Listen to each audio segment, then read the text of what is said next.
108 minutes to quarantine failure. Master Iteration. caution. Reset. 2. No current alarms. 0. Vault temperature 1. within normal parameters. 3. Vault pressure 1. within normal parameters. Vault 0. humidity within normal parameters. Vault 2. integrity test report 1. secured. 0. 0.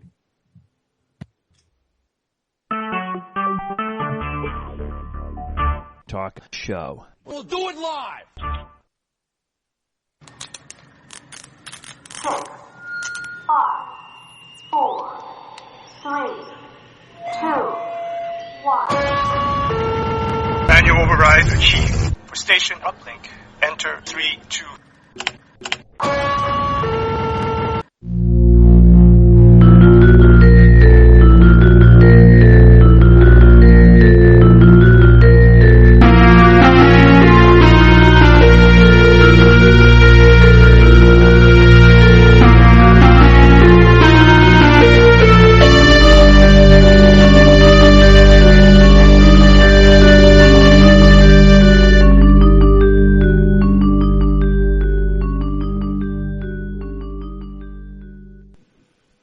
Hello, I'm Sergeant Drano, and you're listening to a communication from Station 7, or The Door. Station 7 is a sociological experiment in progress for members of the Dharma Initiative and fans of Lost and The Walking Dead. So we're going to go ahead and open up our lines for anyone who wants to communicate. Opening communications channel. Waiting. Well, Lost is over. Satellite uplink established. But it turns out, Damon and Carlton's prediction was true. What's really fun is to actually have a character back who is dead, but isn't really dead. When someone dies on Lost, they're dead. And that's really it. Like, we're not trying to be sneaky and they're going to come back as a zombie. Year 7, you're going to regret that zombie comment. I am really going to regret that. Year 7 is actually, the subtitle is Lost Zombies. And it's just everybody who we've killed off over the years coming back and trying to eat It'll be cool. It'll be like Stephen King. When there's no more room in hell, the dead will walk here.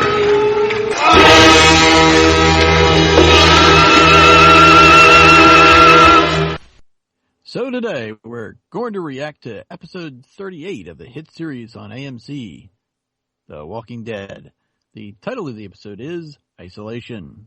We'll rate the episode, give our initial thoughts, critique things a bit, and follow that up with a Walker of the Week, the Roger Award, and our survival scenario. Next, we'll make some predictions for what we think might happen next. These predictions will be spoiler-free and will not make any reference to the comic book series that The Walking Dead is based on. Finally, we'll compare and contrast between the TV series and the comics in our 3-minute spoiler section. So without further ado, let's get to it. But first, a word from our sponsors. This week's episode is sponsored by the amazing Chinese shovel. Think it's just a shovel? No! It slices, dices, digs, picks, parries, pliers, screws, hammers. It's the only tool you'll ever need. Much more than a shovel. It's the amazing Chinese shovel. Okay, let's see who we've got on the line for today. Incoming transmission from Mrs. Drano. Mrs. Drano? How's it going, Mrs. Drano? And how are you doing today? I think my wife might be infected. Later. Might have to guard my brains later, perhaps. Find the ball peen hammer. Hey, you're not on the phone yet. Nope. I'll have to Okay. edit him out. Okay, who else have we got on the line? Incoming transmission from Mr. Bad. Hey, Mr. Bad, how's it going? Excellent, Sergeant. Had a great Halloween. How was yours? Entirely and completely uneventful. We did absolutely nothing for Halloween. That went Well, what are you talking about? What? Oh, we seem to have another ghost on the transmission somehow. Maybe we should just finish bringing everybody else in first. That's great, Mr. Bad. I'm looking forward to hearing about your Halloween. But first, who else do we have on the line? Incoming transmission from Mr. Good. Hey, Mr. Good, how's it going? Terrible. I have no candy to speak of. No candy? Did somebody clean you No out? candy. I never bought any. Well, now's your big chance because now it's all on discount, right? The post-Halloween candy discount? Yeah, I was going to say, it's all like 50% off. Yeah. Mm-hmm. Yeah. Now's your big chance. My plan. That's my plan. That's your plan? Mm-hmm. Okay, looks like we got one more person up here. Incoming transmission from Mike. Hello, Michael. Michael. Hello, Mike. Hi. Cool. And how are you doing? Good. Did you have a good Halloween? Mine was also very uneventful. Didn't do much. Did you eat all of Mr. Good's candy? Well, I didn't go trick-or-treating, but I did get a little candy in school, so it wasn't like all too bad. Candy in school? Is that what our tax dollars are going towards these days? No. No? I don't know. So, what were you for Halloween?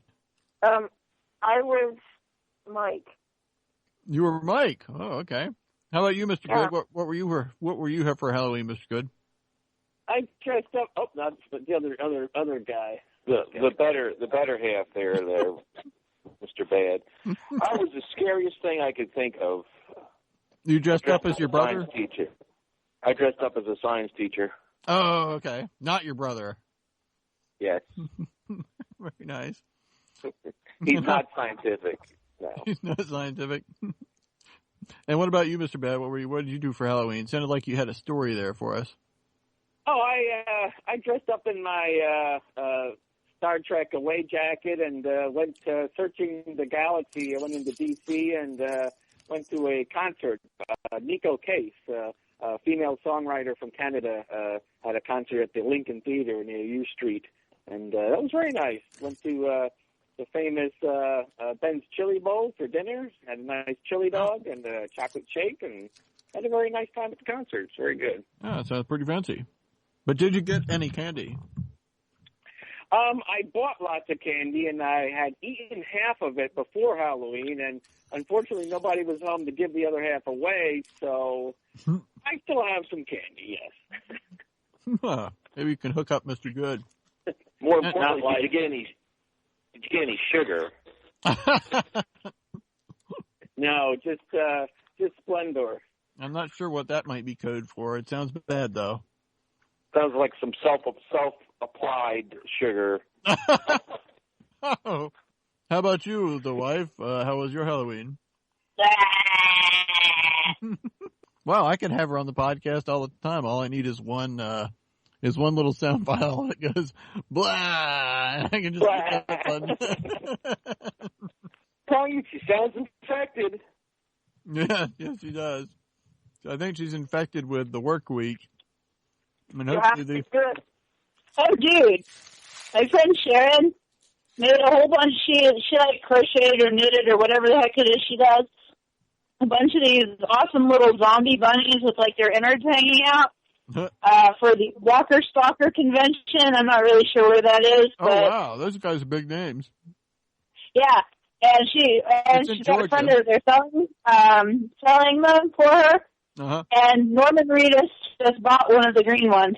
Cool. So Norman Reedus has a zombie bunny with its guts hanging out, made by one of my friends. Wow. That means you're vicariously almost famous. Yeah, just about.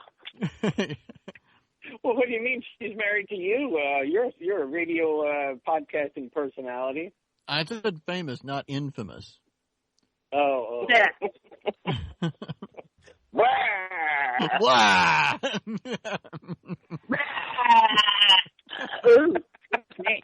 Well, too many brains. Well, you guys ready to get into this? Ready to roll. Okay, let's start with that thing that we do at the start of the thing that we do.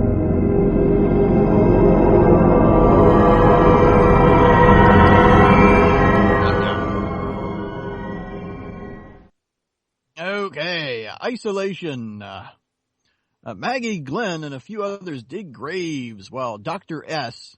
Incidentally, does anybody know what the S stands for? I still don't know what S stands for. I think I called him Dr. C last week because somebody said his name was Caleb, but does anybody know what the S stands for? I think it's his last name. I think it's Caleb Shakalama. You just made that up. I did make that up, but I'm pretty sure S stands for his last name. Well, yeah. Well, no, it's his middle name, obviously. Obviously. Well, S comes right before T, so this is probably a reference to the movie Dr. T and the Women. I pity the fool. That's Gets my Mr. last T. name wrong. That's Mr. T, not Dr. T. Whoa. Sergeant T. That's a horrible movie. I have never. God, I hated that movie. Never watch it if you haven't. I think we actually do have it, but I have not watched it. Why would you spend your money on that? I didn't. I think I inadvertently got it from the Crazy Captain. Ugh, God. Should have said I spent your money, dear. Yeah, no, yeah. Well, that's about all the money there is these days. Anyway, let's see. Worst movie ever. No way. That's I would rather, if you gave me the choice right now between watching Dancer in the Dark and Dr. T and the Women, I would watch Dancer in the Dark. But that's only because you haven't seen Rocket Man or Billy Jack.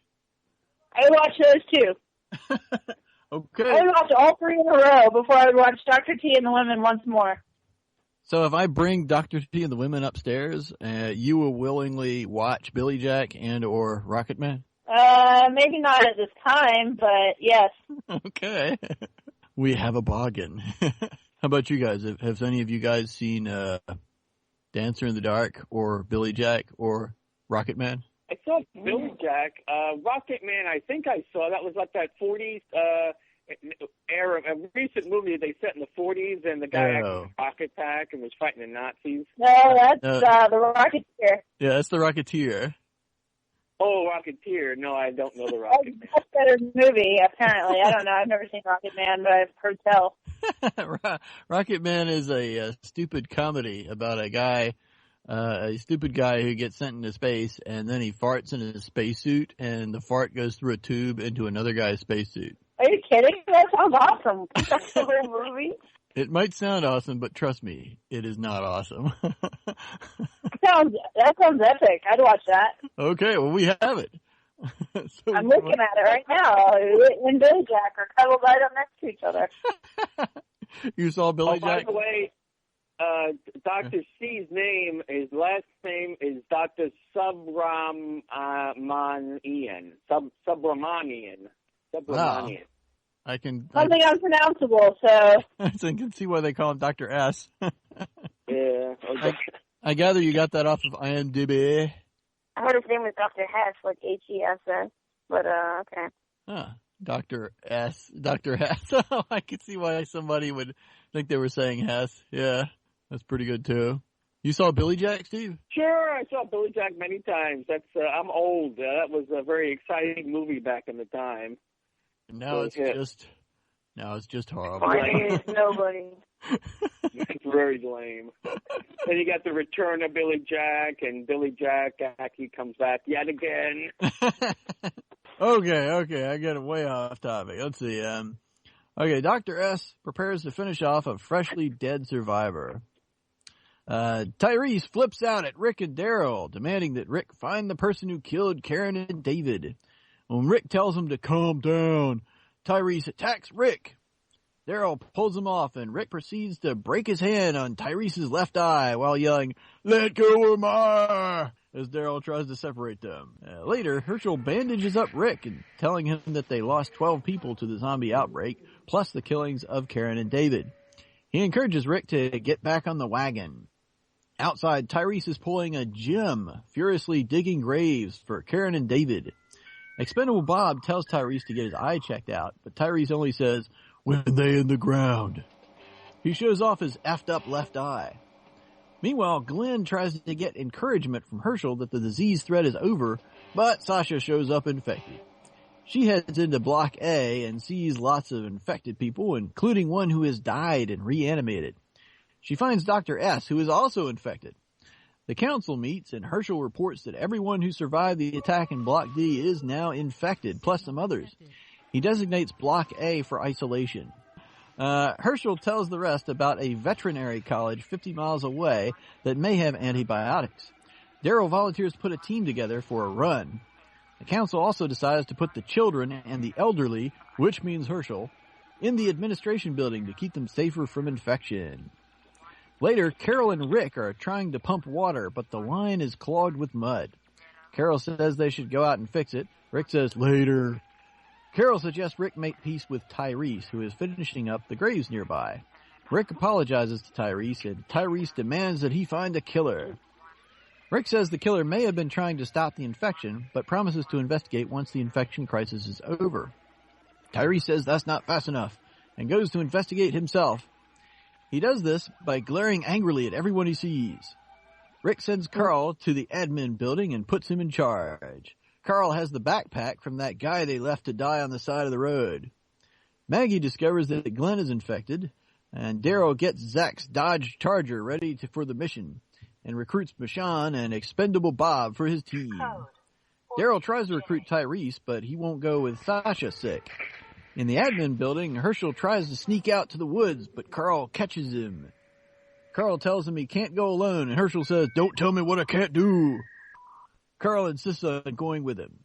At Block A, Carol puts Expendable Jeanette inside, even though Jeanette insists it's just allergies. Sophia, too, shows up sick, so Carol gives her a hug and puts her in too. Maggie talks to Beth through the door to admin and tells her that Glenn is sick. Beth gives Maggie a pep talk and says, "Do your job." In the woods, Carl's got his hat on and his gun ready. Herschel praises Carl on his maturity while he picks plants. Carl notices a badly decayed zombie and another one with its leg in a bear trap. Carl starts to shoot it, but Herschel tells him he doesn't need to. Separated by a window in A block, Tyrese talks to Sasha and tells her to stay positive, then goes to join Daryl's team. Outside, Carol tries to get water from 2 drums, but they are both almost empty. Tyrese startles her and asks Carol to look in on Sasha while he's gone. Carol agrees and tells Tyrese she's sorry about what happened to Karen. Tyrese leaves and Carol suddenly rages on the water drums, crying. Maggie catches Herschel heading for the Block A. She tries to talk him out of it, but Herschel insists on going in with some elderberries to help. Rick investigates the crime scene of Karen and David's murder. He finds a bloody palm print on the edge of a door. Outside the fence, Carol is working to clear the water line of mud. The zombies are distracted by a moving contraption for a while, but finally notice Carol and start moving in. Rick sees, comes running, and yells at Carol to run. Carol gets the line cleared and tosses it back in the stream. She whacks a zombie with her machete, but it gets stuck in the zombie's skull. Rick arrives and starts getting headshots left-handed. Together they make it back inside the fence. Team Daryl speeds along in the Charger, and Daryl is driving and doing everything except looking at the road. He turns the radio on, and they briefly hear some sort of radio transmission. It may have been a French lady. Suddenly, there are zombies in the road. Daryl swerves around them, but stops when they see a huge herd in front of them. They try to back up, but the Charger bottoms out on a pile of zombies. The team abandons ship and heads for the woods, except for Tyrese, who lingers behind in the car. Expendable Bob yells at Tyrese, and he finally gets out and goes to town with his hammer. But the zombies are swarming all over him as he rages. The rest flee into the woods, leaving Tyrese behind. They get to a clearing, and Daryl stops to load another arrow. Zombies come through the trees, but Tyrese is right behind them, taking them out. He rejoins the group, and they run. In Block A, Herschel gives Dr. S some of his magic berry tea, so Dr. S coughs blood all over Herschel's face. Herschel is like, "Really?" and takes his face mask off. Herschel then comforts Glenn and tells Glenn it's his job to believe they can make it. Do your job. Rick confronts Carol and tells her it was stupid to go out alone to fix the water line. Rick asks if there's anything she wouldn't do to help the survivors, and Carol says no. Rick asks, "Carol, did you kill Karen and David?" And Carol says, "Yes," and walks off with her water buckets. So, what did you guys think of this episode? How would you rate it on a scale of 1 to 10, Mrs. Drano?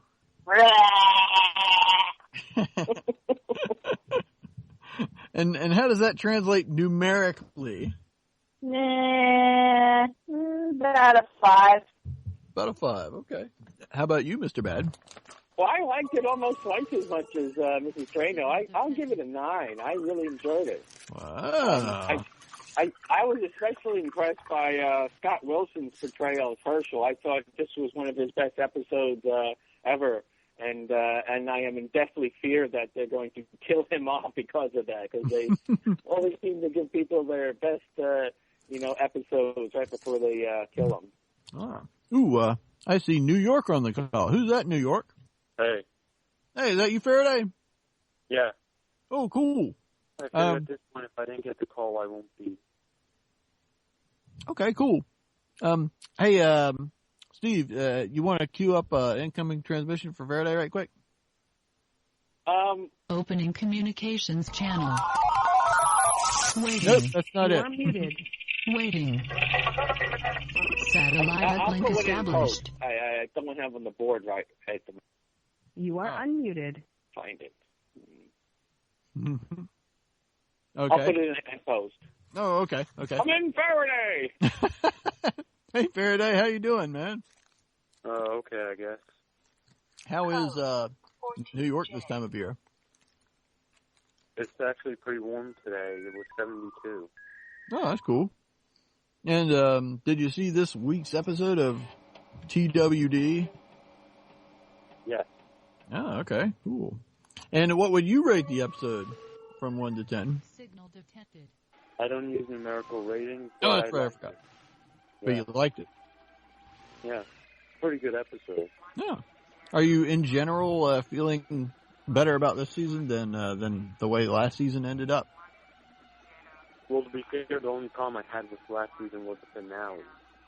Mm-hmm. Okay. Well, I think a lot of us had a problem with that. All right. Mr. Good, how would you rate the episode 1 to 10? Well, I have to agree with Mrs. Drano. I think she hit it right on the head, the 5. Wow. You're welcome. Okay. And how about Michael? I heard the episode of Steve before, so Mr. Bad, I'd give it a 9. Yay! Wow. Some real diversity on this podcast. Maybe not racial diversity, but, ratings diversity. Interesting.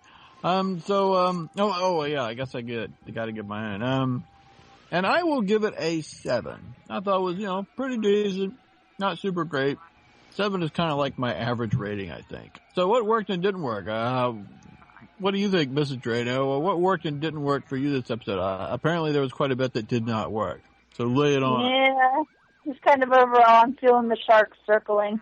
You were saying earlier you don't like the direction Carol is going? I'm just not down with the big, sudden turnarounds. I know there's, time jumps and stuff, but I'm just not down with it. Was there anything that you thought did work? Was there anything you did like about the episode? Is there anything I did like about the episode? The ending was pretty good, when it was over. You're such a hater. Okay, what about you, Steve? What worked and didn't work for you? For me, like I said, Herschel's performance was great. I enjoyed the tension of them going to the road trip to the the veterinarian place. I was a little upset about them, getting in the car accident, swerving right away. Like nobody actually watches the road in the zombie apocalypse. Just with the radio. Mm-hmm. Why he didn't just put a CD in it, right away? I don't know why they would be futzing with the radio. Right. But I especially liked the fact that they heard something, and we can talk about what they might have heard later on. Oh, yes. But the only thing I didn't like, I thought Tyrese's performance was a little one-dimensional. He's right in the middle of this anger, metamorphosis about him actually becoming this mighty zombie-slaying machine. But that was good to see him, swamped by zombies and then, come out all zombie blood all over him, and pretty good. Right. Okay. And how about you, Mr. Good? What worked and didn't work? I move that Carol be removed from the council. And I believe I have a second. I believe I have a second in Mrs. Drano. Banisher. Amateur? What? Banisher. Wow. Banisher. Now, she particularly she was really scared, and I thought her character really let the ball down when the little girl was sick and wanted to be tucked in. Right. Oh yeah, that's true. You know, I mean, she can do anything. She can kill these people, and you know, she's all tough. She can, you know, nice things, but she can't go in and get herself in a position where she could get sick. She was really scared about getting sick. That's a good point. Yeah. Okay. How about you, Michael? What worked and didn't work for you? I'll start with what didn't work. I didn't really like the fact that like Cal, as you said, I didn't really like how I knew that they were somehow in a way going to say that Cal did it. Well, I didn't know for sure, but when they did, I think that they could have said it like in a different way, because they said it right at the end of the episode where like, oh, they didn't give any details. It just said that she did it, and like, you know what I mean? I thought that was kind of cheesy. I take umbrage. Of course you knew Carol did it. Did you hear my prediction last week? Mr. Your Bad? prediction is like, it's like the best. That's right. Spot on. Spot on. Yep, Carol killed Karen and David. Mr. Bad. Yep, says that right here. Okay, and I also didn't really like how they had Cell Block A, like, what's the word, maintained. I know that it would be a really like bad illness, and like it won't be that goodly. Not even a word. Well maintained, but I still think that like the big, like Dr. S or whatever was like sick and just coughing around, and it was really just a pretty big hellhole. Things that worked, I semi-liked the giant mega herd on the road. I thought that was kind of funny. The giant. What? Say it again. There was a giant mega herd on the road. Remember that? Oh yeah, mega herd. Yeah. And like Tyrese just getting out of the car and beating up like 30 zombies. That was funny. Yeah. But the last other thing I liked that worked was when Herschel was actually getting medicines to treat the side effects for people.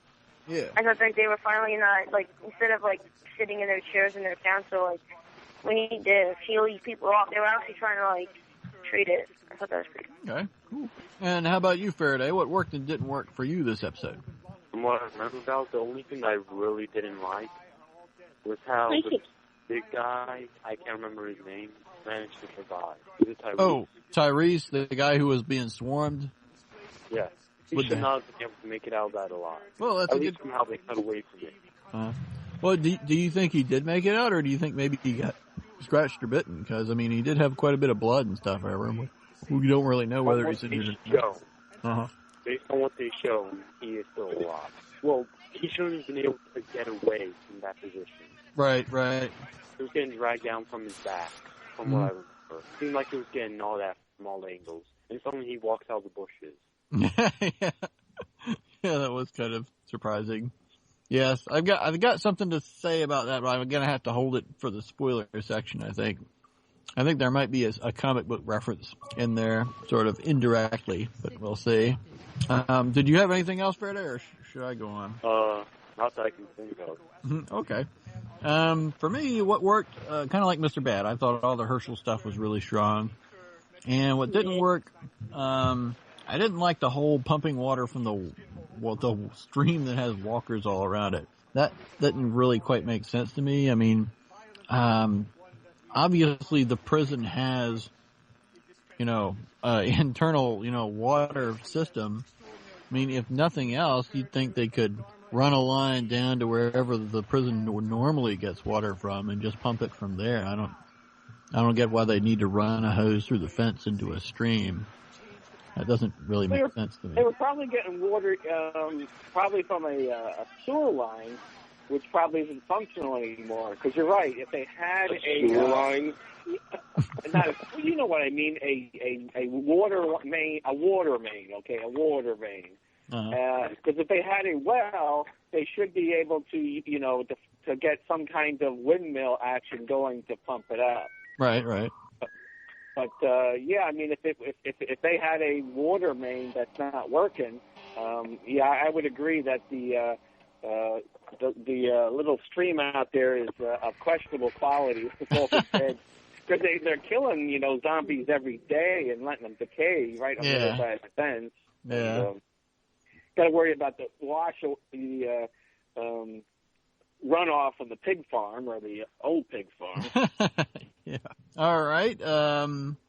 Smartest, dumbest. What was something somebody did this episode that was the smartest thing that was done, and who did the dumbest thing? What was that? What do you think, Mrs. Drano?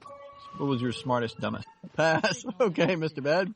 The smartest thing I thought was Herschel. He was a stand-up guy getting the elderberries, willing to go outside on his own, and then eventually, trailing Carl. I thought that was great. I really was impressed there. The dumbest was also a medical thing. It was the stupid Dr. S vomiting all over Herschel. I mean, there's one person who should know he's supposed to be covering his goddamn mouth when he coughs. It's the goddamn doctor. Oh yeah, that annoyed me. I was like, what? Like, really? People cover your damn mouth. Vile. You're just like all over each other. I'm like, ugh. It's good that, Herschel had a mask on, but, the masks are actually even more important for the sick people, because they're the people who are expunging it. Yeah, really.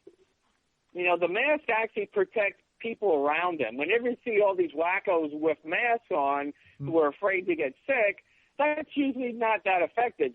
Gloves and eye protection are, they're somewhat effective, because they can stop some particles you might breathe in. But usually they're much more effective if you can get the goddamn sick people to wear them. But great point, Mr. Bad. The dumbest thing, that's my two dumbest. That's my dumbest. Yes, Okay, Mr. Good. I would agree that the best thing that happened was Herschel actually doing something positive and helping, the great amount, a huge number of people that were sick, isolated in this hellhole, doing something, positive. I think the worst thing was Rick kicking Tyrese in the stomach. I mean, he could have killed him. Oh, yeah. Yeah, once he was down, he went wacko on him. Mm-hmm, yeah. Yeah. Okay, Michael. I'm going to have to agree with everybody else. My smartest was Herschel. Finally stepping up and doing something. Well, not really stepping up. He's done it in the past, but doing something in the present. My dumbest would probably be Carol, just being a total whack job running around. Who somehow is in the council, who knocks down all the water, who apparently is in charge of all the water mains and stuff. I just think she's a little too crazy, but she doesn't really show it. Like she had a bad childhood or something. I don't know. Okay, that's pretty good. And what do you think, Faraday? Smartest, dumbest? Well, I don't think anyone did anything particularly smart this episode. That's pretty good. Dumbest? Tyrese sitting in the car waiting about 2 minutes before actually getting out. Yeah. I didn't get that either. Why is he just sitting there? Doesn't make any sense. I have to disagree with who said that what Rick did was stupid about kicking Tyrese in the stomach. I do not believe that someone of Rick's stature compared to Tyrese could do any major damage to him. I found it unbelievable that Rick managed to just punch Tyrese in the face and he fell over. Okay. Well, that's his gun hand, right? You lift a lot of weight lifting that gun up and down all day long. But Rick, in comparison to Tyrese, looks like a scrawny bastard. Sinewy. Very sinewy. Sinewy. Yeah, there is some weight differential there, I agree. Let's see. My smartest, dumbest. For smartest, I got checking the veterinary college for drugs. I thought that was a good idea. And for dumbest, I got Rick breaking his hand on Tyrese. I thought that was dumb. I mean, Tyrese was, clearly flipping out, and Rick should really know better. I mean, he's supposed to be a police officer. I mean, he should know not to just, flip out right back on somebody like that. That was dumb. Wait, so you mean he actually broke his hand? Well, yeah. Sprained it. Yeah, well, sprain, that's the same thing as breaking it, isn't it? No. Sprain is just the ligaments in your wrist. He just sprained it. Herschel mentioned it was just sprained would hurt for a couple of days or so. Oh, okay. Oh yeah, I remember that now. I thought sprain was the same thing as broken. No. Okay. Well, darn, I was hoping it was broken. Oh, well. Okay, questions raised. All right, guys, I'm going to get off this thing. I'm tired. Okay, night, sweetie. I see you soon. Y'all having fun. We will. Bye, Nikki. Bye. Good night. Good night. Okay, questions raised in this episode. Question that occurred to me was, are they really getting all their water from that stream? Because that just doesn't make sense to me. I mean, in the earlier episode, we saw that Patrick kid like pump some kind of thing in the bathroom and it made the shower go. I mean, isn't that water coming from somewhere, or is that really something that they have to fill up manually all the time? I just don't get it. Anybody else got any thoughts on that, or what do you think? It would be. They should have, even if they have a water main. A lot of places end up having a water tower to store water in case of emergency. So I would think they would have a water tower that they could, try to fill, either gradually or with some pumps or with rainwater to, divert it through pipes and such. But you're right. Yeah, that did occur to me that the water supply was definitely a little iffy, with the walkers, trudging through it. Ew. Come to think of it, every walker that got to the fence had to walk through the creek, probably. Yeah, at least on that side. Did anybody think of any other questions raised in this episode? Of course, we still don't know who's feeding the zombies. It's not exactly a question, but something I'm curious about. What was that? Was that horde the same one from season 2? That what? Was the horde they ran into at the end of the episode the same horde from season 2? That's a good question. I guess it's possible. You mean the end of season 2? Yeah, the one that basically destroyed Herschel's farm. I don't think it was that big. Well, it's supposed to be like 7,500 zombies, I think. I know, but I don't know if they actually had that many people. Or they used graphics, but that was like thousands, 10,000. Yeah, on the Talking Dead. I'm sorry. From what I remember from the season 2 finale, all they showed was a pan back with like a wave of zombies coming at them. And the same thing from this episode. Could be. That Herschel was a veterinarian of sorts. Yeah. And he recommended going to the veterinarian college. Yeah. Maybe you'll find some a person who ate shotgun shells in them. You'll find someone that what? Shot themselves? What? Herschel's old shotgun shells. He had shotgun shells. Yeah. Yeah, it's Herschel and his infinite shotgun ammo. Yeah. That was awesome. What were you going to say about the Talking Dead, Mr. Ben? Well, they mentioned on the Talking Dead that there was an estimate to be between 7,000 and 8,000 zombies. That's what their estimate was, and they had several hundred actual people, and the rest were all digitally added. Like the picture of real people and.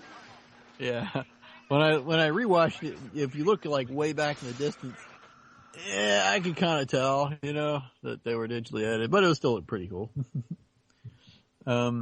I mean, it makes sense that it could be the same herd. I mean, theoretically, these herds can grow over time because, as they encounter more zombies, the zombies just tend to follow along with the bigger group, I think. It just all kind of tend to move together, I think. Is that all we got for questions asked? I have a question. What you got? Well, my question, this is Mr. Bad. Yeah. My question is, does the good of the many outweigh the good of the few? Because I think Carol has definitely come down on that in an inappropriate way, and I definitely think she's acting no better than the governor.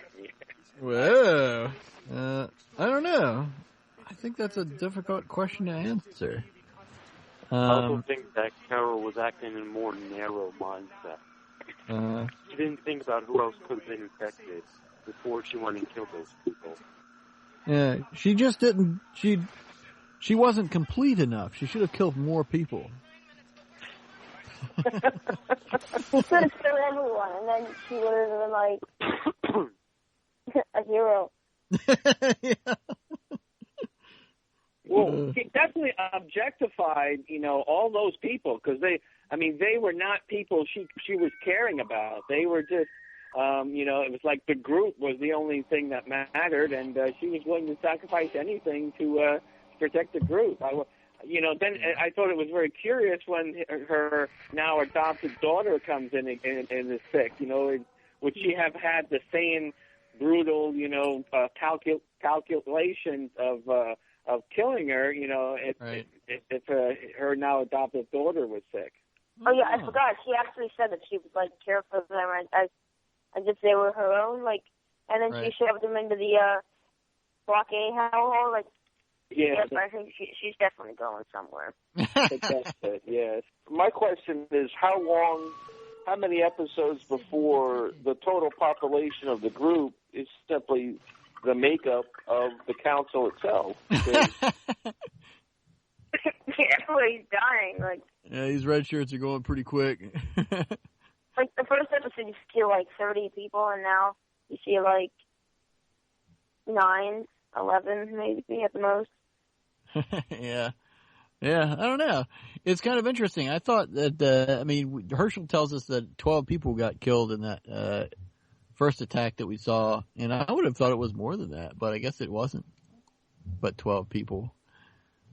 But, I don't know. But then we don't really know how many people they've got either, which is probably smart on the writer's part, because those numbers can be tricky to track. Okay, you guys ready to move on to the quote of the week? Yeah. Yep. Okay, Mr. Bad, you got a quote for us? Absolutely. My favorite quote was of course Herschel, in his speech when he was justifying going into the cell block, with Maggie and eventually with Rick. Yeah. He eventually says, it's dangerous out here, every time you go for a walk, you can die. Every time you take a drink, you could die. And I think he was referring to the dirty water. Then anytime you breathe. And the only thing you can choose is what you risk it for. Yeah. And I obviously thought that was, great. It was very emotional and well acted. But it also counterposed the Carol and the Shane type calculation, moral calculation, because she's not willing to risk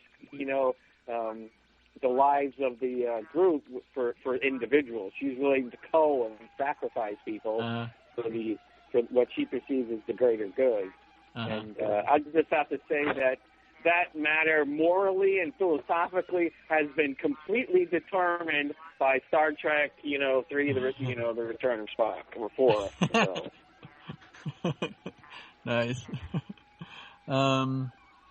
Okay, it's good, I guess. How about you, Miss Judd? You got a quote for us? Yeah, when was it Sasha? What's that little girl's name? Sasha? Which the one little that got sick? Lizzie or something? Lizzie. Sophia, too. Lizzie. Sophia. Okay. When the little girl gets sick, she says to Carol, "Will you come in and tuck me in?" And Carol says, "Oh, Dr. S will take care of that." And she slams the door in her face. You're right. That's my quote. She never even took off her tasting. She felt bad about it, though.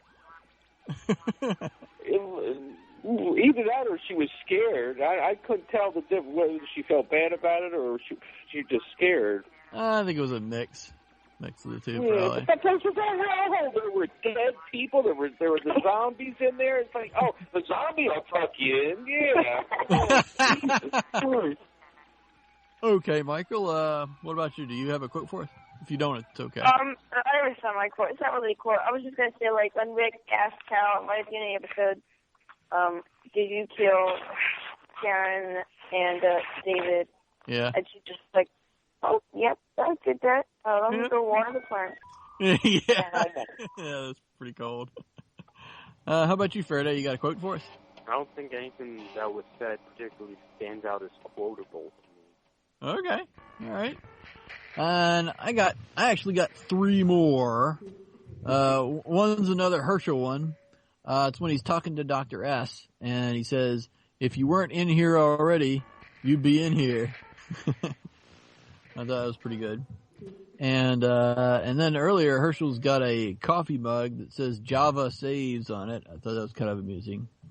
And then we also see a picture up on the wall that has the caption, "Smooth seas do not make good sailors." I thought that was pretty good.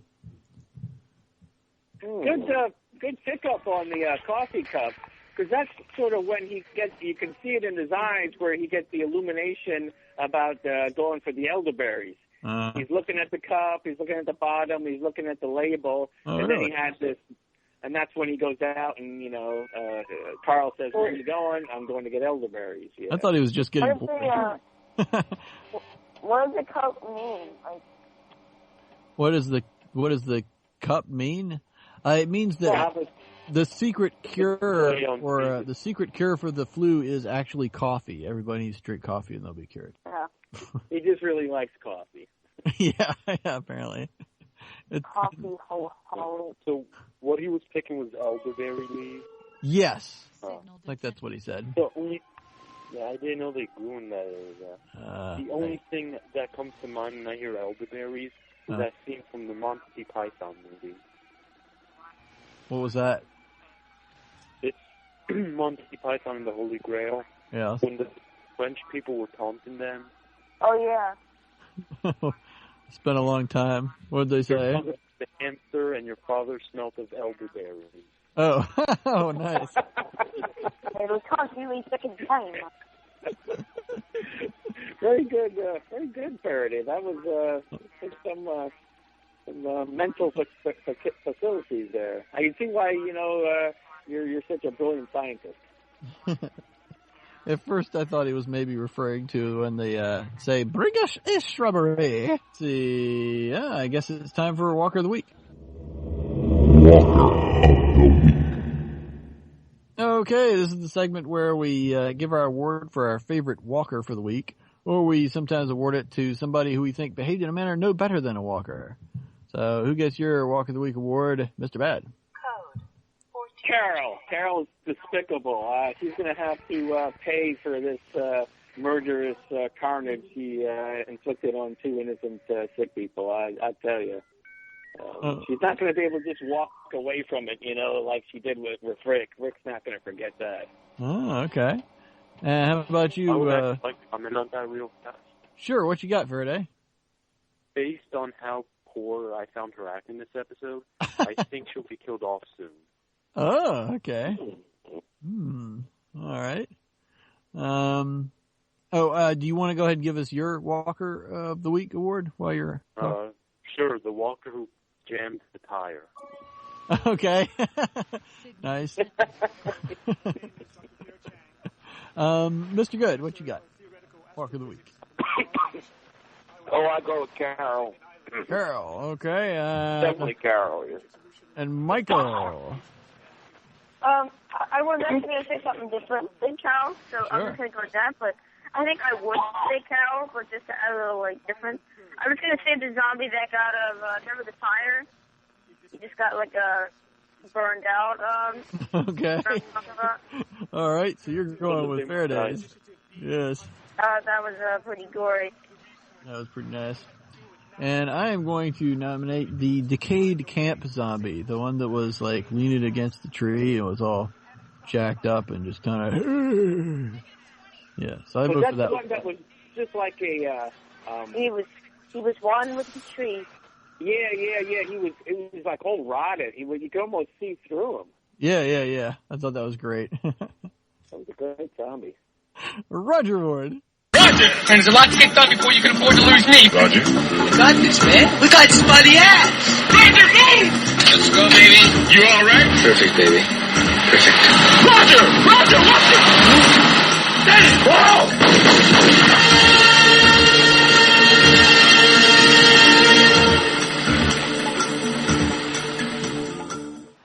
Okay, this is the award we give to the character who we think kicked the most ass in the episode, but a character we think also might have a chance of getting killed off at some point during the story. Or maybe even did get killed off this episode. I don't think we lost anybody this episode, though. Anyway, Mr. Bad, who gets your Roger Award? Bob with a bullet. I think Bob is very soon he's not going to make it back from the veterinary school. They got to lose somebody in that car for dramatic effect, and I'm afraid it's definitely going to be Bob. Okay, all right. He's the ex-Army medic. He was the fourth member of Daryl's team. There's Tyrese, Michonne, Daryl, and Bob. He's kind of a thin black dude. Was he a new character this season or someone from last season? He was new. Yeah, he's new for this season. There's that every season I forget who was actually in it. So even if they were an old character, it feels like a new character. I understand.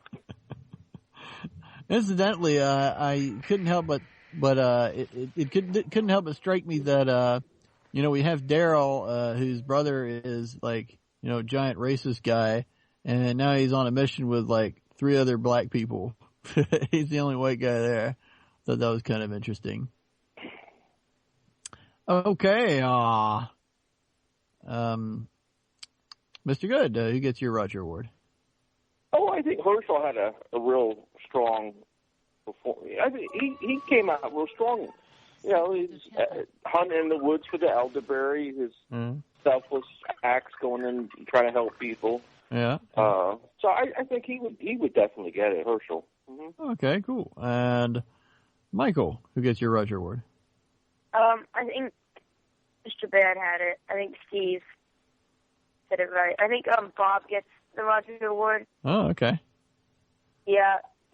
Someone has to die in that group, and it's not going to be Tyrese or any of them. It's going to be like one of the expendable characters, I think. Oh, okay.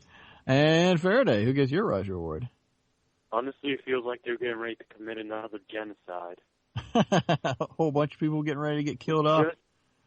It just seems like, based on the last 2 episodes, that they're getting a lot of characters ready to be killed. Uh-huh. Like Glenn, Herschel, I'm thinking maybe even Daryl, Michonne, Carol. Oh, okay. Does this idea please you that they might be killing off a bunch of people, or? Actually, no, there's a couple of them I wish would stay alive. Oh, okay. All right. So who gets building up their characters to be killed off? Okay. That's just what it feels like to me. Yeah, could be. So, do you want to give your award to anybody in particular this week? Just the 5 that I mentioned. The 5 that you mentioned. Okay. All right, and I will give mine to Tyrese because he just about got swarmed this episode, and I'm still not sure whether he's bit or not. And I don't know. It feels like to me that he could be getting killed off soon, and he definitely kicks some ass. All right, zombie behavior. I'll take your questions. There's a man going around taking names. These creatures cannot be considered. They prey on humans. They do not prey on each other. These creatures are nothing but pure, motorized instruments. We must not be lulled by the concept that these are our family members or our friends. They are not. It's Alpha and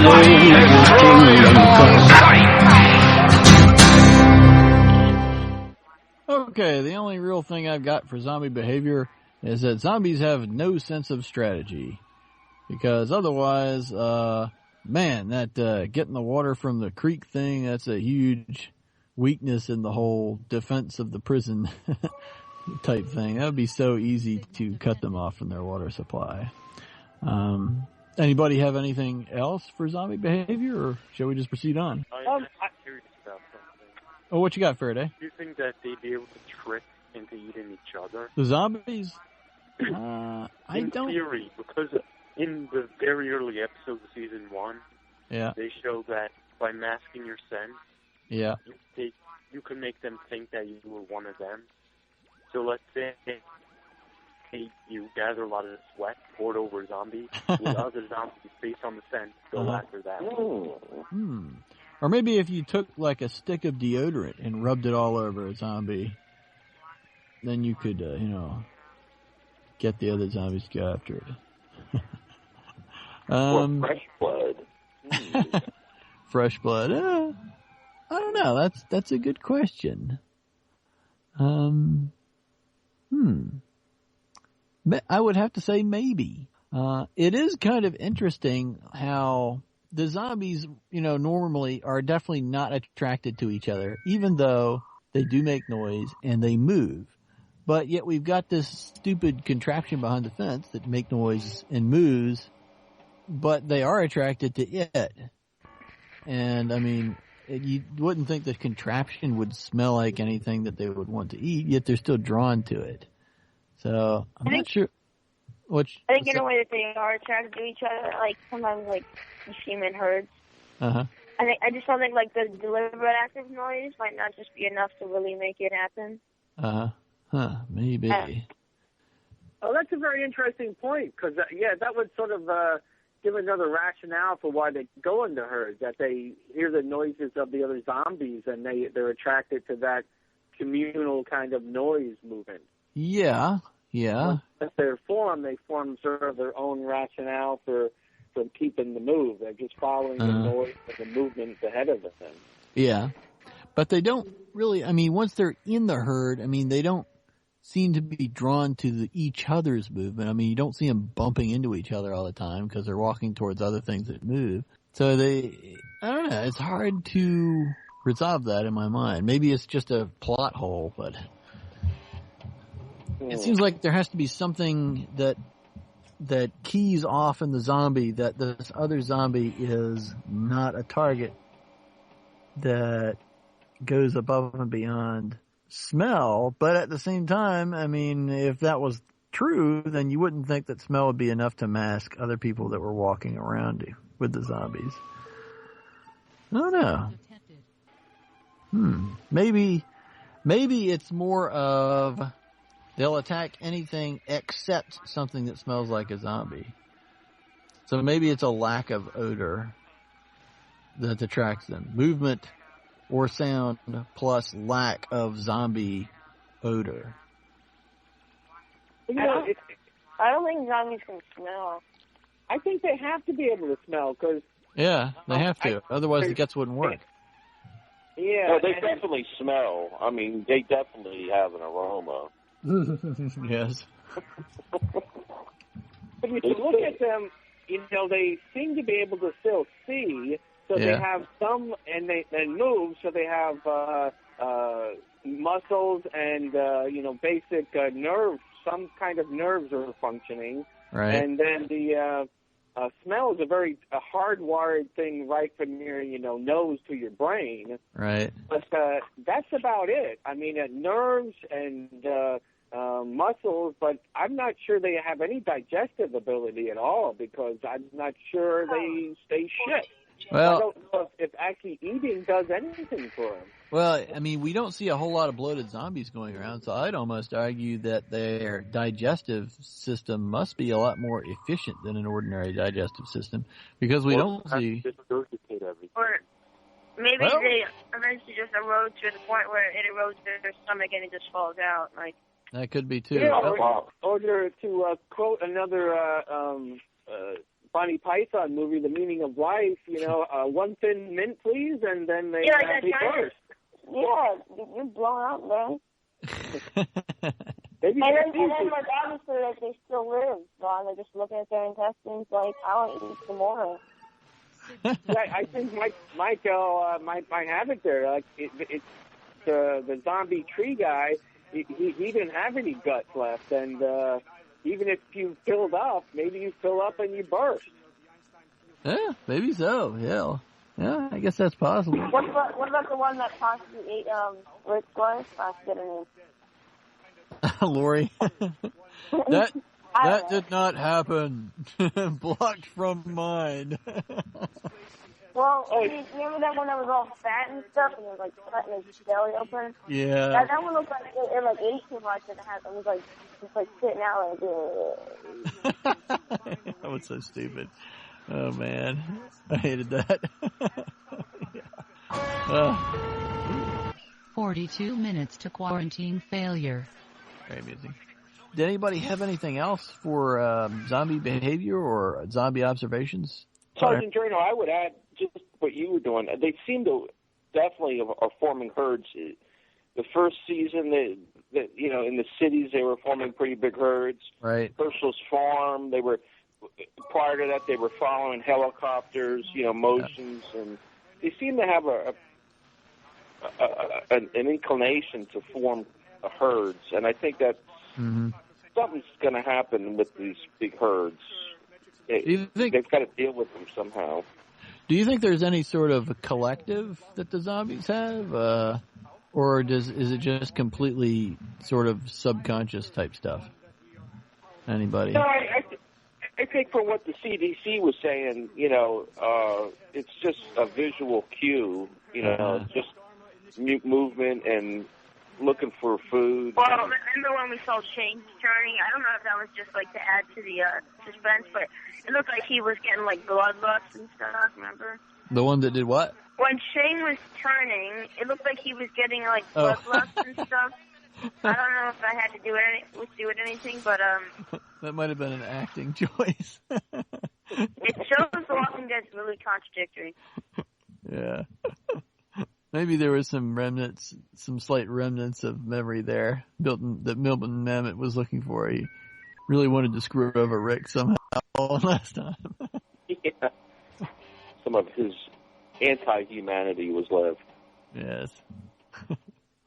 All right, are we ready to go into the survival scenario? Give me that dog. What do you mean? I mean, give me that dog. What are you going to do with him? You can't open the doors to let him out. The bomb's liable to go off. The dog's got to go.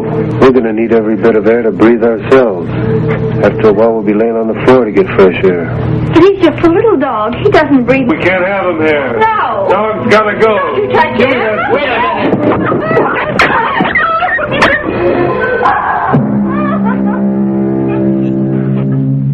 Won't do you any good to cry.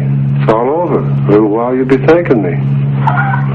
Get rid of that dog and it'll help an awful lot. Oh, my God. You'll be glad we don't have that extra pair of lungs when you're laying here gasping for breath. This week, you are each Rick, and you've just found out that Carol killed Karen and David. What are you going to do about that? What are you going to do about it, Mr. Bad? Well, I don't think you can keep this kind of thing to yourself. I might agree that you might want to keep it from everybody, but I think a lot of it's going to have to do with how many people survive. Because if everybody dies except for 3 people and Carol, my initial plan is to banish her, to actually send her out of the camp. I don't think I could bring myself to actually kill her, or they are in the prison. They could put her in jail. That's true. Maybe a work release to go out to zombie land to fix the pump. I would consider banishing her, but or doing something. Yeah, something has to be done because she crossed the line, and I think Rick has clearly shown that going to that place is absolutely wrong. That's where Shane and the governor and even Rick was in a sort of sphere like that, for a while. And I think that he needs to step up and say that's wrong and actually do something. So I'm going to go with banisher. All right. Mr. Good, what would you do? Well, I think you take it to the council and you have some kind of trial and right. I would be looking to kick her off the council is what I would be doing. I mean, I think this idea of banishing, I don't know about that. I mean, you'd have to get some facts. She deserves a trial, and right. and I want to get to the facts. I don't understand what happened there was a lot of blood. You know what I mean? She went in there with her knife and she stuck it through their ear, and then she drugged their dead, bleeding corpses out the door, splashed gas on them, and scorched the bastards. Well, we know that the sick people in the last stages start hemorrhaging out of their face orifices. I have a question. I wanted to know what it meant when Rick saw the blood as if a fingerprint was on the door. Remember that? It was like a clue.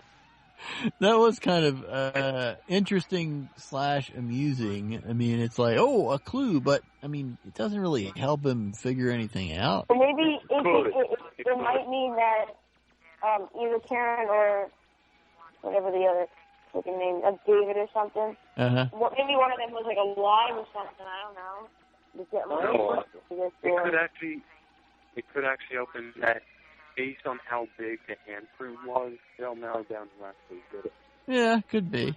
And if there's any, where you say, Mr. Bed? Oh, I'm sorry for interrupting. I was just going to say, I agree with Faraday there. The only thing I could possibly think of, and it was, was that he was comparing the handprint, from the blood with his own, and just came to the conclusion that it was a much smaller hand. And then, he was going through the list of people who really knew how bad things were, and it was either the council, people with medical experience, or Carol. And, sort of by a process of elimination, it was Carol. That could be.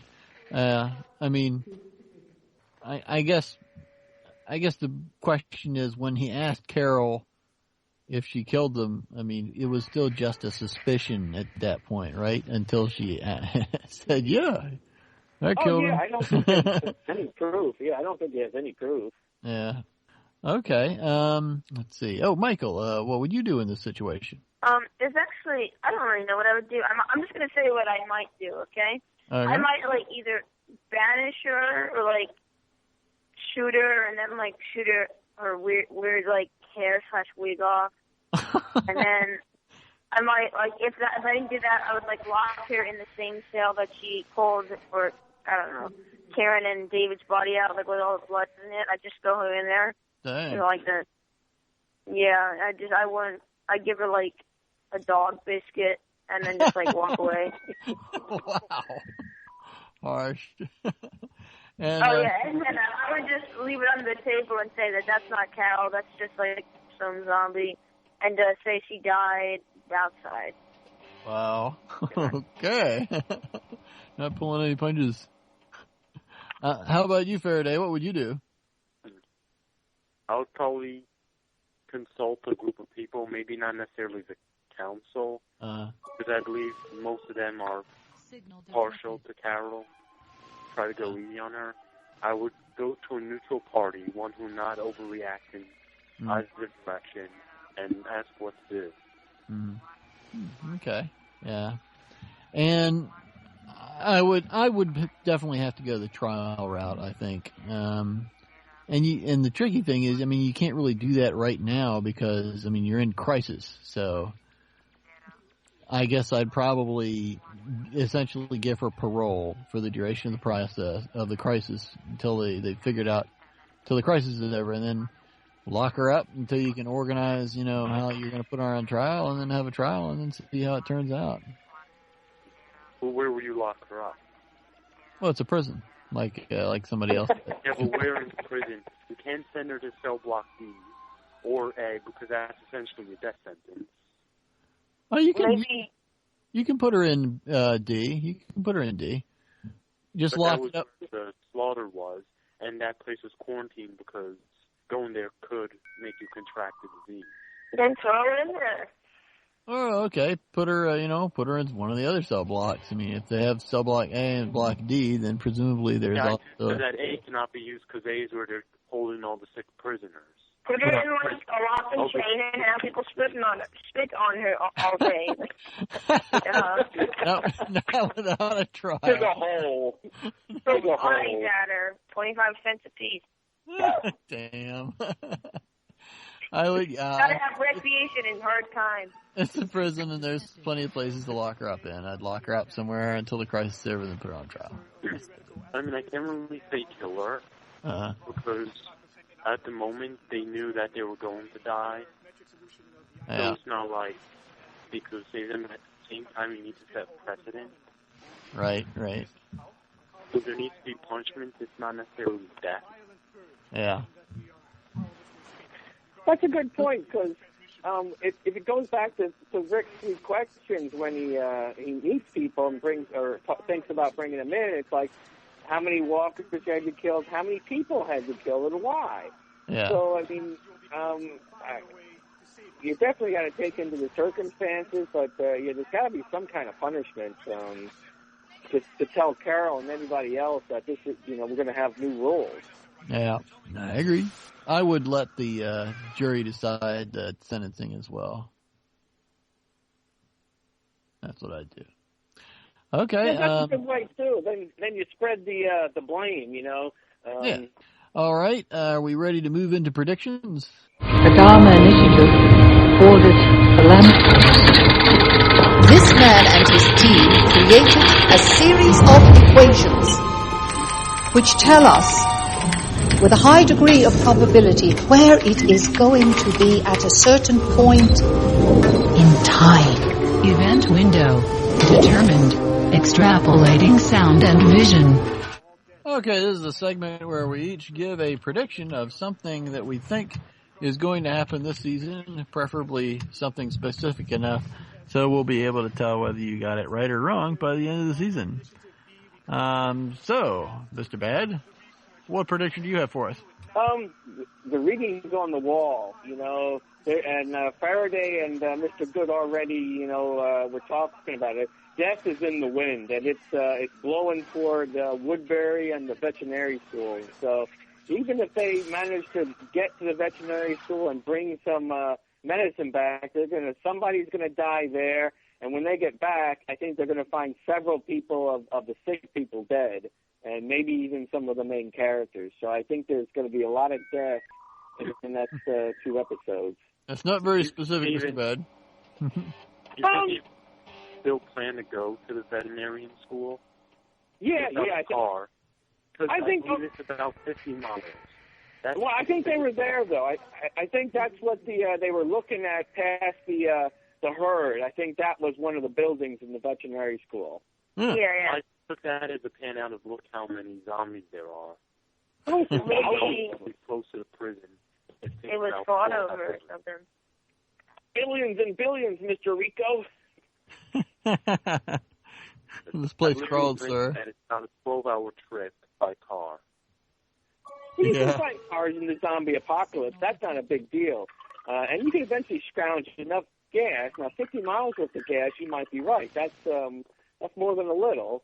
And they don't have communication, so they can't actually tell Rick or anybody else, hey, pick us up. Because they have extra vehicles and gas. That would be an interesting thing. Head back.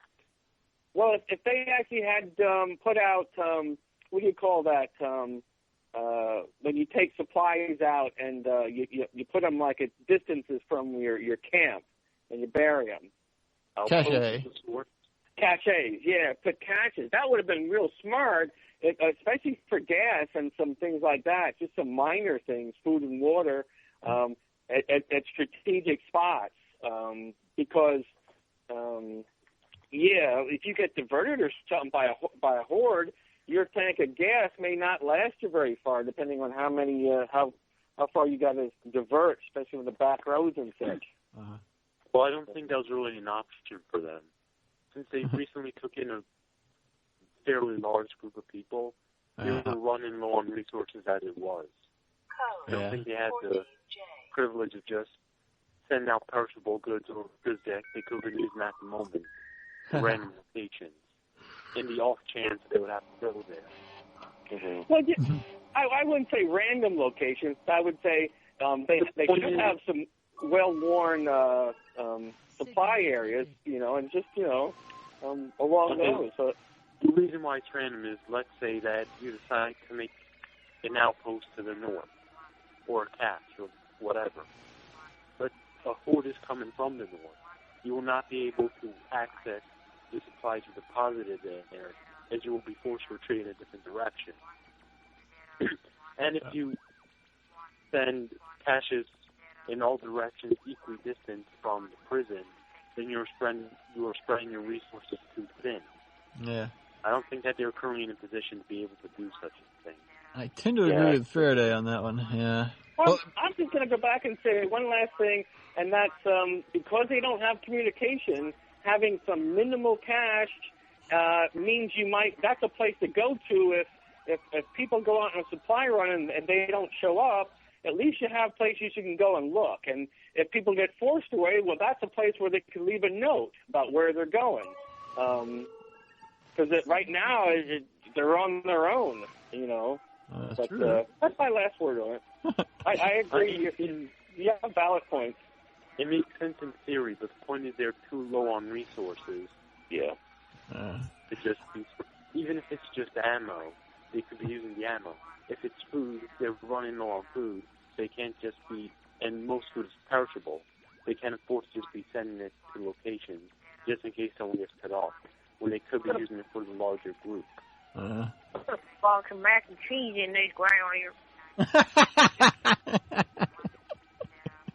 But, Steve, back to your prediction. Can you make that a little bit more specific rather than, you know... Oh, okay. Well, I'll say Bob is going to die in the group going to the veterinary hospital.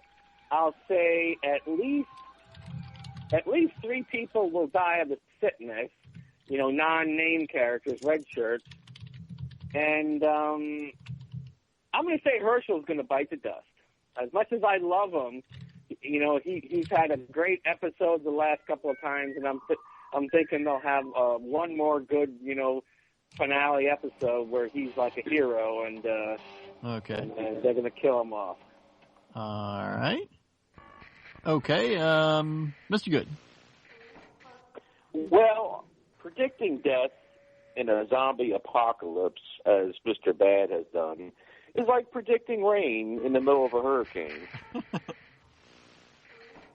I would prefer to look at the love interest, for example. You know, Carol and Darryl, they were kind of an item for a while there. Don't you think? Yeah. Well, that's not going to go on. In fact, I think there's some signs that Darryl and what's Herschel's daughter's name? Beth. Yes, that's my prediction. So my prediction for the future is that Darryl hooks up with Beth. Michael. I think at least 2 people from the sick, unnamed security red shirts are going to die. I think that I'm kind of feeling all Steve stuff. I think Bob is also going to die. And I don't think Herschel's going to die. I think he might get sick.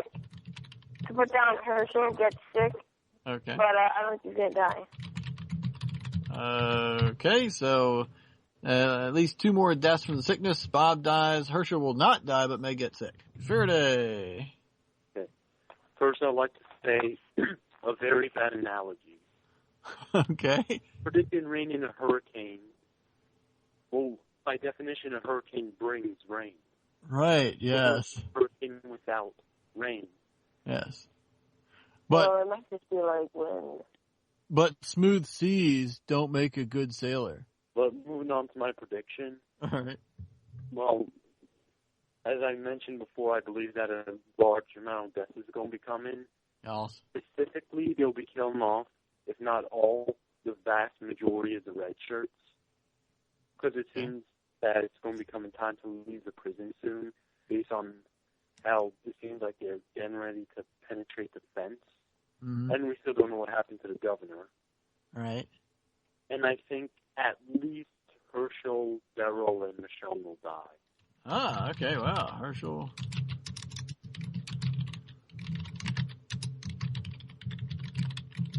As well as the vast majority of the red shirts.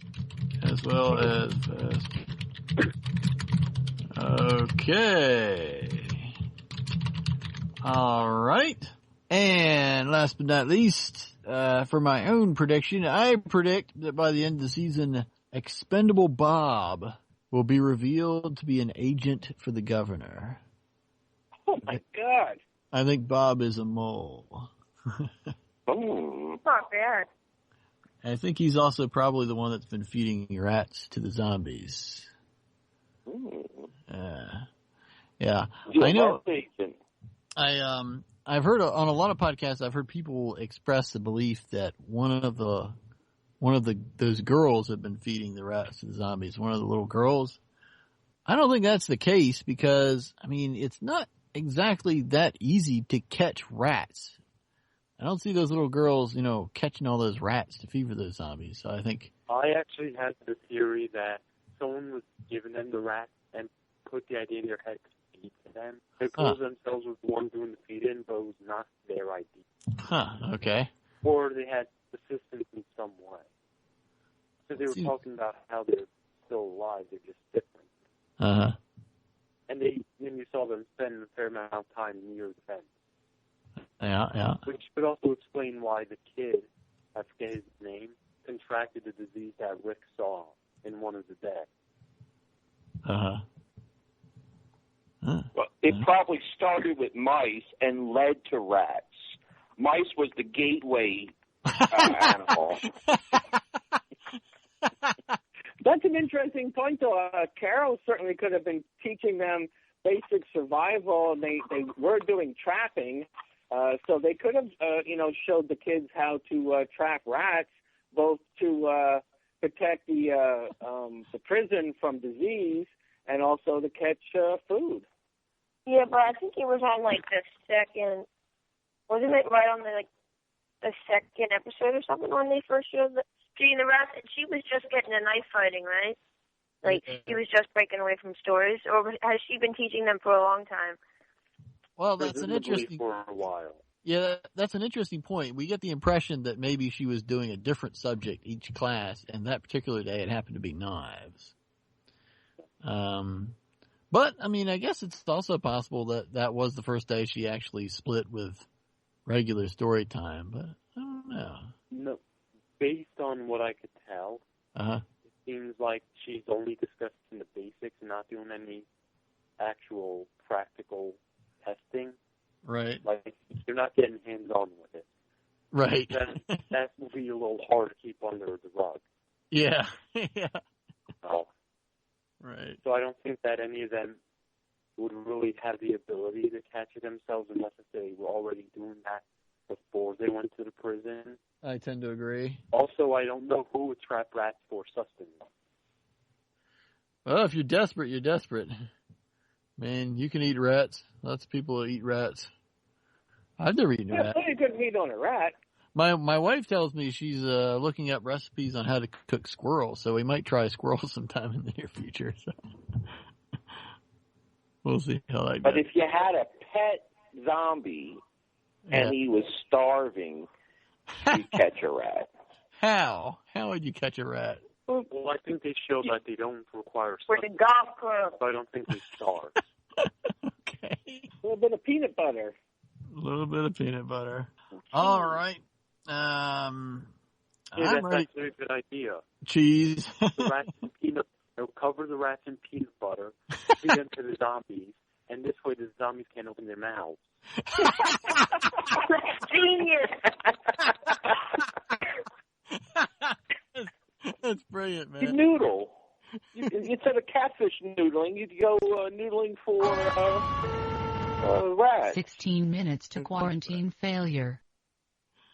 Possibly. Well, you guys ready to go into the spoiler quarantine? That's pretty much all I've got. Let's get quarantined.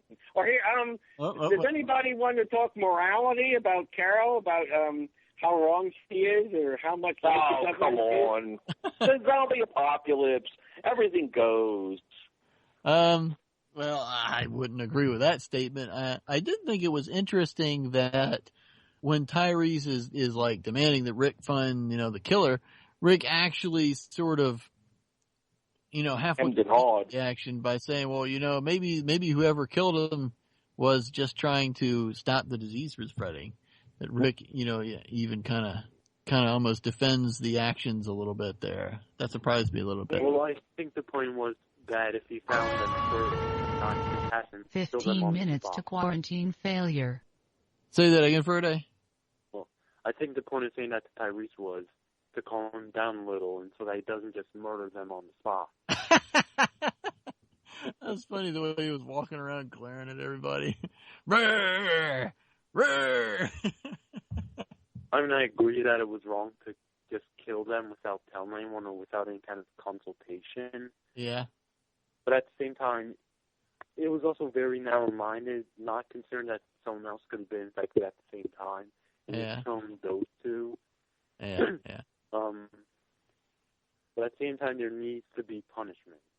Yeah. You can't just say, even if it's good intentions, you cannot just go killing whoever you want. Yeah. She definitely took things, under, her. She made a decision that she shouldn't have made on her own. That was if something needed to go to the council, that definitely qualified. If you're going to actually terminate people in the group or something like that, that should have gone to council at least. Okay, ready for the spoiler quarantine? Ready. Okay, let's do it. Spoiler quarantine. Initiating spoiler quarantine. Okay, does anybody have anything in particular, or shall I just go into what I've got? Well, the only spoiler I got from watching last week's Talking Dead was that Marilyn Manson appears to be on heroin almost all the time. He fucked him at like a tractor and run all his zombies' legs off, and then they just crawl. I don't know. It was funny. At one point, the guy said, I can't understand a word you're saying. And then at another point, he actually surprised and says, that's actually a coherent statement, unlike everything else you said tonight. Damn. So Marilyn Manson was on The Talking Dead, I gather? Yes. Wow. Where the hell is the governor in the tank? I don't know, man. He's still gathering supplies. I guess he's busy building caches in every direction around his position. Funny guy. Well, if he turns out to be a cannibal, then he'll have people penned up. He'll stash bodies in there with his mac and cheese. Oh man. Tank underground. Not really a spoiler, but I would mention this article where George Romero was quoted as dissing The Walking Dead. He called it a soap opera, and said he didn't think it was that great because it doesn't have satire or political commentary in it. George Romero is a butthead who hasn't done a good movie in 30 years, and, he's got such a head on himself. I heard that they actually offered him to direct an episode or two, and he turned them down. He's got so many other irons in the fire, some great projects he's working on. I don't know. Every movie he's done in the last 30 years has been a D movie that sucked. So much for George Romero as far as I'm concerned. Let's see. I was going to mention the scene earlier in the episode where Tyrese is swarmed by zombies. I wondered if that was going to be the TV show version of the basketball court scene in the comics. 15 seconds to quarantine failure. There's one bit in the comics where Tyrese gets swarmed by zombies in a basketball court prison. 8, Everybody 7, has to leave him there because there's too many zombies. 5, Later they 4, come back and he's just 3, slaughtered them all 2, with a hammer and his phone. 1. No, I think you're very, very close there. I think they had a couple of homages to the comic book, and I think that's definitely one of them. Yeah. Okay. We shall see. I kind of expected to not see him anymore this episode, though, but he's already back out the trees again, so I don't know. We'll see. Well, that's pretty much all I've got. What was that? Somebody said something. Remember, it's all about sex. It's all about who's sleeping with who. Because it's a soap opera. That's right. I don't think how Romero could say it's a soap opera. I think the drama has been, and interpersonal development has been very dramatic and very well written. Especially episodes like Clear. How can you say something like Clear is a soap opera? I mean, you did have a little soap opera thing between the menage a trois between Shane and Rick and Lori, but he was taken for dead, and she immediately, went back to her husband. So there really wasn't any drama there, except Shane went batshit crazy and tried to kill Rick. Doesn't really seem any less soap opera-y than the stuff that's been in Romero's good movies, so I don't really see that he's got much to talk about there. I think that he was just using the core wording. He made it thinking like melodrama. Melodrama. Soap opera. Maybe. No, he really dished it, though. I mean, he was really putting it down. Yeah. But having said that, when's the last good movie you would say Romero did? I would say it would be Dawn of the Dead. I can't think of anything past there that I really enjoyed. I thought Day was still pretty good. I know Richard McFeely actually likes Day best, but Dawn is still my favorite. But I thought Day was still pretty good too. I was disappointed by Day. I'm not going to say it was without merit, but I was disappointed with it. But. Was what about the one at the military base? Yes, the underground military base. That wasn't that. I prefer Dawn of the Dead. Oh, yeah. Or Shaun of the Dead. Yeah, 8 minutes to quarantine failure. Yeah. Mm-hmm. Romero didn't do Shaun, though.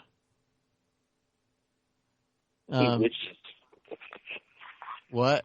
He said he wished he had done Shaun of the Dead. Oh, he wished he had done Shaun of the Dead. Romero probably wishes he'd done Shaun of the Dead. Oh, boy. Anybody got any final thoughts or words or anything you want to plug before I wrap it all up? No, I guess we're Nope, I don't have anything. Okay. Does anybody know what the next episode is called? Does anybody know? It begins with an I. Oh. Another I episode. And I don't know. I know it. I was just looking at it. The name, that is. What is it? Here, let me just go back to the season 4. Indifference. Indifference. Interesting. Indifference. Sounds applicable to Carol, or perhaps even Beth, maybe. Yeah. Well, I think they've both gone pretty nuts. Let's just leave it at that. I'd say the theme for this week's episode was we all have jobs to do and we all need to do our jobs. I think that was the theme for this week. Yeah, she quoted that several times. Yes. All right. Well, as Karen DeGroot herself has written, careful observation is the only key to true and complete awareness. Your next tour of duty will last 1 week, and during that time you will observe The Walking Dead, a sociological experiment in progress. What is the nature of the experiment, you might ask? What do these subjects believe they are accomplishing as they struggle to kill some zombies? Perhaps you, as the observer, can find out. Each time your hate mail is filled with the fruits of your diligent observation, send it to station7thedoor@gmail.com, and presto, it will be transported directly to us. Or you can leave us a voicemail at 252-377-1087. We encourage initial reactions and Walkers of the Week, Rogers Awards, whatever you got. And you can also find us at losttv-forum.com or on Facebook at facebook.com/groups/station7thedoor. Or you can follow me on Twitter at Sergeant Drano. And that's pretty much all I've got. Thanks, guys, and good seeing you again, Faraday. It's been a little while. I hope you guys can make it next time. Yeah. It's been so long, we missed your witty banter. Yeah, that's great. Okay, guys. Well, on behalf of the DeGroots, Alvar Hanso, Hans von Hagen, and all of us at the Dharma Initiative, namaste, and good luck.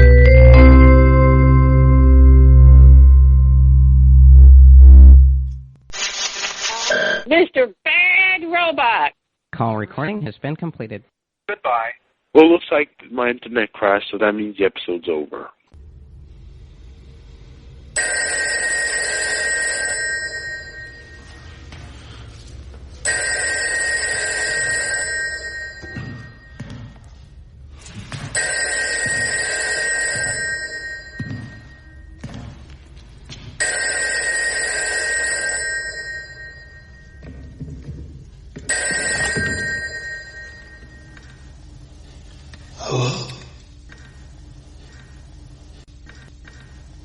Hello, Deputy Grimes.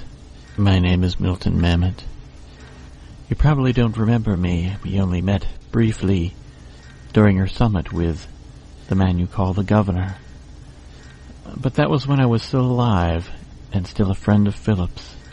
That's why I'm calling, because Philip wasn't always the Governor. He wasn't always an inhuman monster, destroying all who crossed his path and using them to sustain the machinery, keeping his little outpost of humanity alive.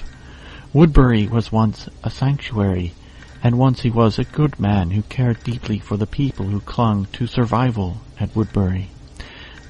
But gradually he saw the nature of the world where the dead walked, and the earth forever possessed to consume the flesh of the living. Truly it is a living nightmare. And Philip became lost in it so completely that all shreds of his humanity were consumed. In fighting the monsters of this new world, he looked into their eyes and became an even more frightening and malevolent horror. He justified murder and torture and pillaged the world as efficiently as any ravager who stalked their prey by the cold light of the moon.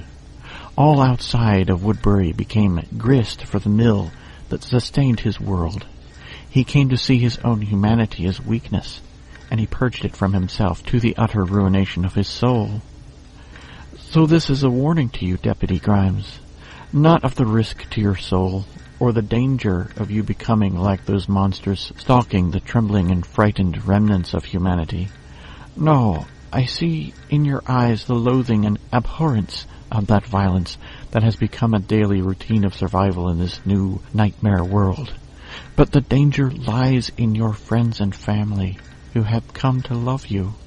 They have it in themselves to be the next governor, to destroy the perceived weakness of their own humanity, in order to forge a more perfect machine of deadly survival. You have but to look at those closest around you, those who care the most, those who have grown in strength in their determination to oppose the walking dead roaming this land, and they are so sure of themselves. They act with confidence and utter conviction in carrying out the creed of their new path, and purging from their hearts all sentimentality that might delay the strike of their knife or the press of their finger on the trigger. So I'd like to sing you a little song, Deputy Grimes, that my friend Otis helped me put together. Hit it, Otis.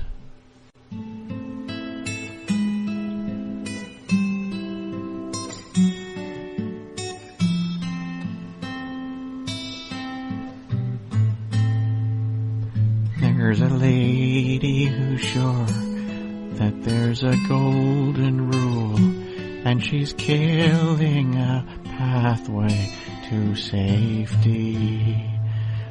When the shit hits the fan and it's all on the line, the good of the many outweighs the good of the few. Ooh, ooh. And she's killing a pathway to safety. There's no doubt in her mind, but she wants to be sure. 'Cause you know you don't get to come back from what you've done. In a cell on the block, there's a Tyrese who sings. Sometimes all of our desires are in vain.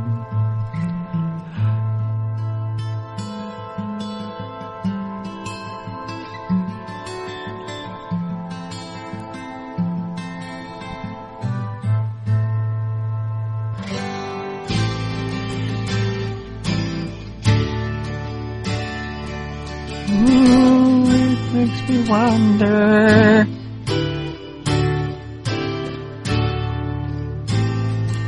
Oh, it makes me wonder.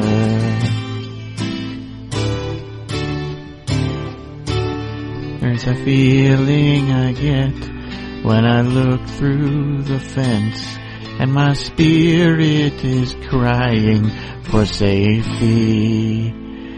In my thoughts I have seen shades of Sophia through the trees, and the howls of walkers who stand looking.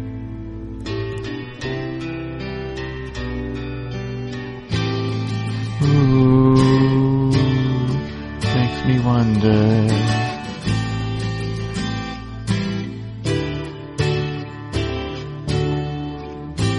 Ooh, it really makes me wonder.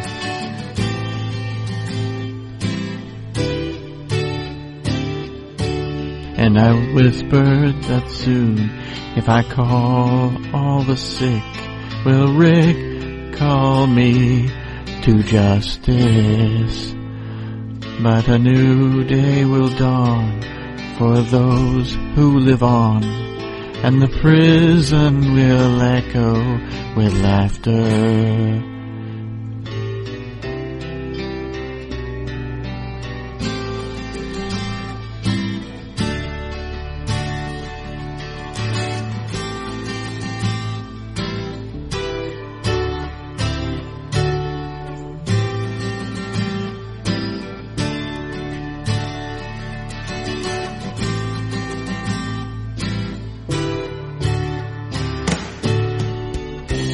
There's a bustle in your hedgerow, don't be alarmed now.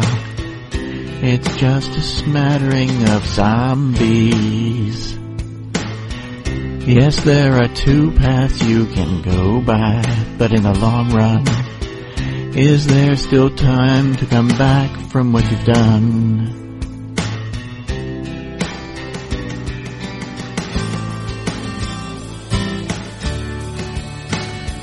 It makes me wonder.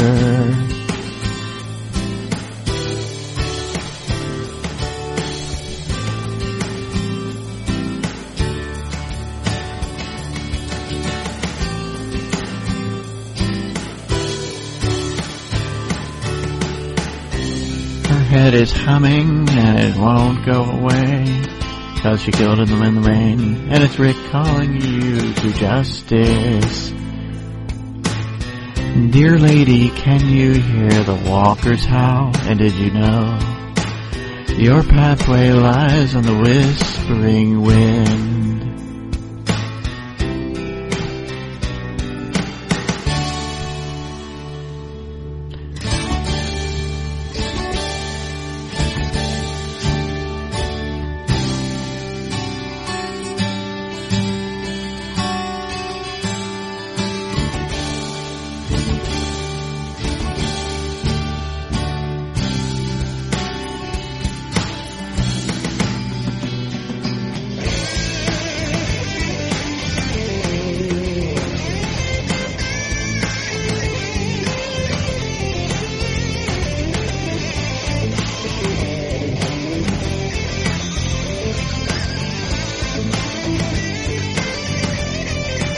Back me up, Otis.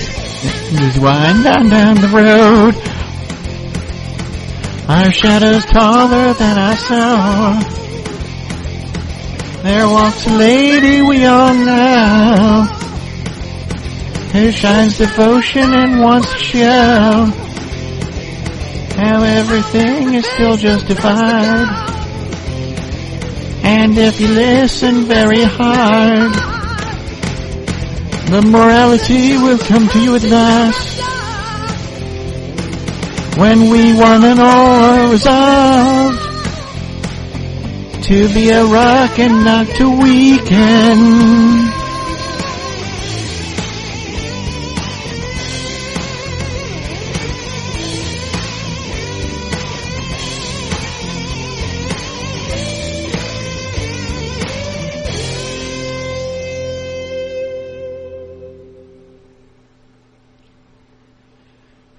And she's killing a pathway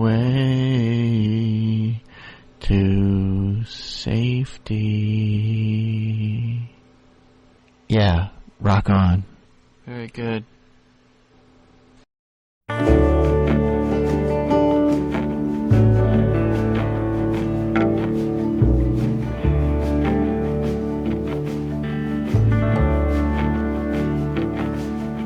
They hung a sign up in our town. If you live it up, you won't live it down. So she left Monte Rio's son, just like a bullet leaves a gun.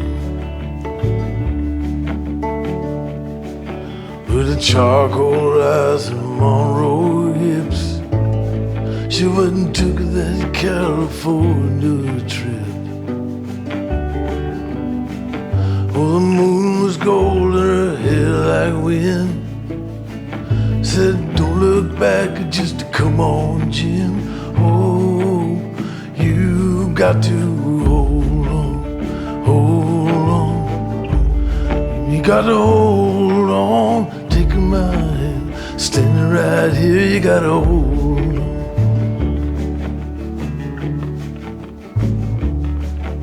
Well, he gave her a dime store watch and a ring made from a spoon. Everyone's looking for someone to blame. When you share my bed, you share my name. Well, go ahead and call the cops.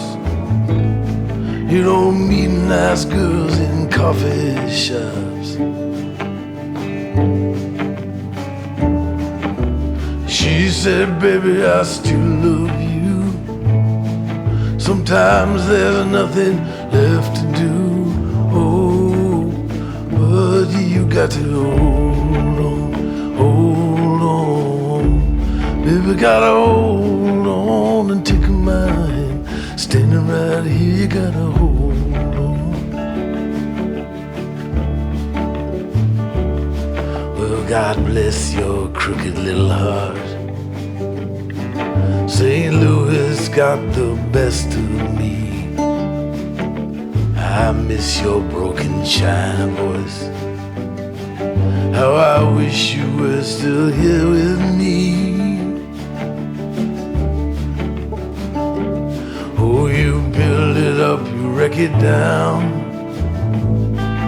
then you burn your mansion to the ground. Oh, there's nothing left to keep you here. But when you're falling behind in this big blue world, oh, you've got to hold on, hold on. Baby, gotta hold on, take my hand, standing right here, gotta hold on.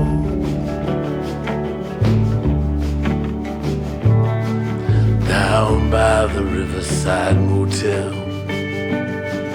it's thin below and falling.